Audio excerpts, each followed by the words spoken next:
Paul's letter to the Galatians. It was written to a number of churches in the region of Galatia where Paul had traveled on one of his missionary journeys. You can read the stories in the book of Acts. He wrote this important letter from a place of deep passion and frustration. Here's the backstory.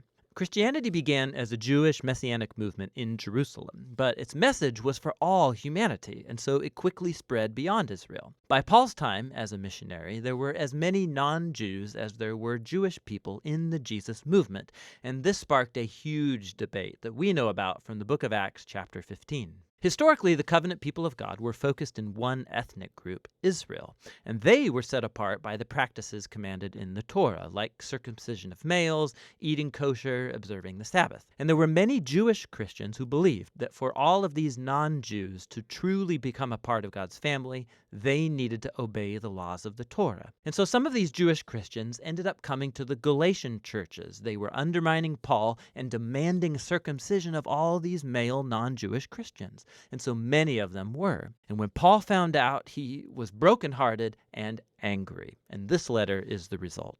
He first challenges the Galatians with his summary of the gospel message about the crucified Messiah. He then argues that this gospel is what creates the new multi-ethnic family of Jesus and Abraham. And then he shows how this gospel is what truly transforms people by the presence and power of the Spirit. He opens by expressing his bewilderment that the Galatians have embraced a different gospel. It's the one promoted by these Christians who badmouth Paul and demand circumcision. So Paul first defends the authenticity of his message and authority as an apostle.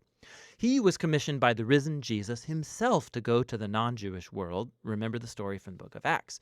Paul says it was only later that he went to Jerusalem to consult the other apostles like Peter or James. And when he told them he wasn't requiring non-Jewish Christians to be circumcised or eat kosher, they were in full support.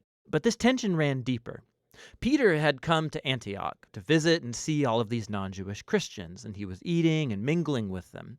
But when some of this Jerusalem opposition group showed up in Antioch, Peter caved under their pressure. He stopped eating with these uncircumcised Christians, and he was avoiding them. And so Paul confronted and accused Peter of hypocrisy, of not staying true to the gospel.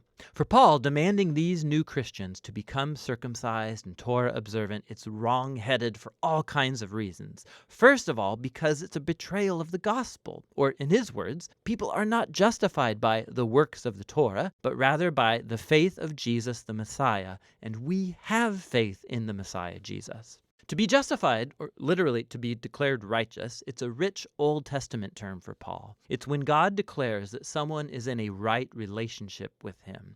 They're forgiven, they're given a place in God's family, and they are being transformed by God's grace. And it's Paul's conviction that no one can be justified by observing the commands of the Torah, but only by the faith of Jesus. This is a dense phrase, and it could refer to Jesus' own faithfulness in living and dying on our behalf, or it could refer to our own trust and devotion to Jesus. Either way, the point is clear. People are justified only through trusting in what God did for them through Jesus, not by what they do for themselves. At the heart of Paul's gospel is this claim that when people trust in the Messiah Jesus, what's true of him becomes true of them. His life, death, and resurrection become theirs. Or in his words, I've been crucified with the Messiah, and it's not I who come back to life, it's the Messiah living in me. And the life I now live, I live by faith in the Son of God who loved me and gave himself for me. And so the reason anyone can say that they are right with God or belong to Jesus' covenant family, it's not because they obeyed the laws of the Torah. It's only because of what Jesus did for them that they could never do for themselves.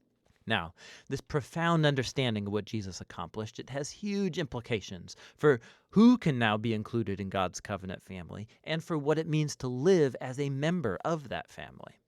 So Paul first turns to the stories about Abraham in Genesis, how he was justified or declared righteous before God by simply having faith, by trusting in God's promise that one day all nations would find God's blessing through him and his offspring. God's purpose was always to have one large multi-ethnic family of people who relate to him on the basis of faith, not on the laws of the Torah. But that raises an important question. Why did God give the laws of the Torah to Israel then? Here, Paul offers a very brief and dense explanation that he will later fill out in his letter to the Romans. He observes that the laws of the Torah were given to Israel at Mount Sinai long after God's promise to Abraham. And if you read the Torah carefully, he says, you'll see that God always intended the laws to be a temporary measure. He says the laws had both a negative and a positive role. Negatively, the laws acted like a magnifying glass on Israel's sin. They exposed how Israel shared in the sinful human condition, constantly rebelling against God's law. And so the law, which is good, ended up pronouncing Israel guilty and all humanity with them. Or in his words, the laws imprisoned everyone under the power of sin.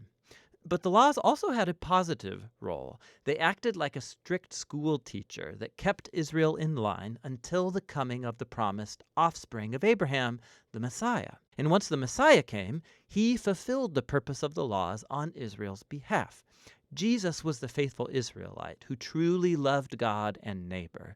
And as Israel's king, he died to take the curse and consequence of Israel's failure into himself and bring redemption. And so now through Jesus, the offspring of Abraham, God's blessing can come to all people, regardless of their ethnicity, social status, or gender.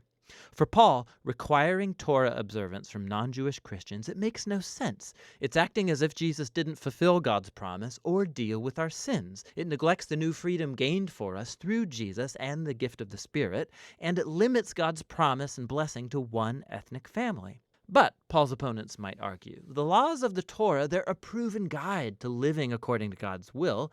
How will non-Jewish Christians learn this? Paul responds in chapters 5 and 6 by describing how Jesus' transforming presence through the Spirit is the key. The laws of the Torah are good. They're wise, Paul says. In fact, they can all be summarized, as Jesus did, in the command to love your neighbor as yourself.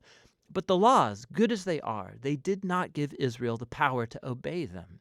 In contrast, the good news is that Jesus did fulfill the laws on our behalf, and now he lives in us through the Spirit, making his people into new humans who fulfill the law by loving others. So Paul goes on to contrast this old and new humanity.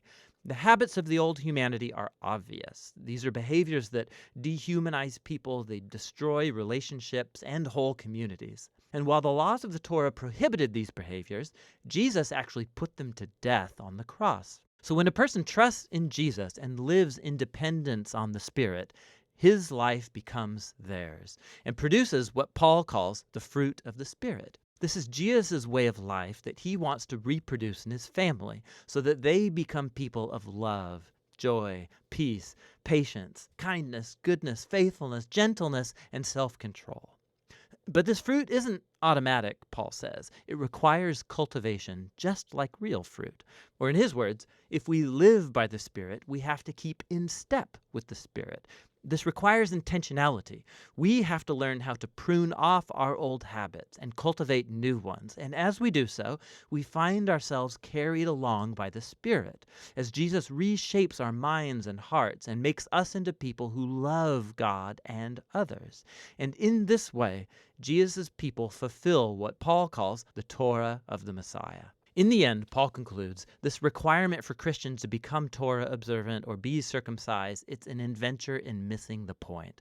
What really matters is God's new creation, this new multi-ethnic family of the Messiah, people full of faith in Jesus who are learning to love God and others in the power of the Spirit.